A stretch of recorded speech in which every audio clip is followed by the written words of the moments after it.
The second judgment concludes that the President has made out a case for an interim interdict for the reasons set out in that judgment.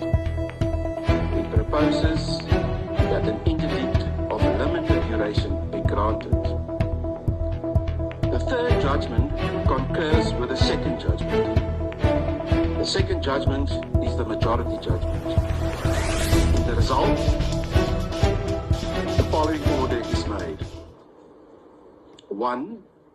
Pending the determination by this court of the applicant's review under case number 2026/119192, the first and second respondents are interdicted from proceeding with the public impeachment hearings in terms of Rule 129 M of the National Assembly Rules.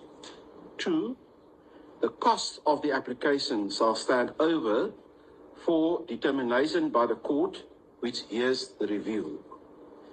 The judgment will be made available on case lines and SAFLI shortly after we adjourn this court.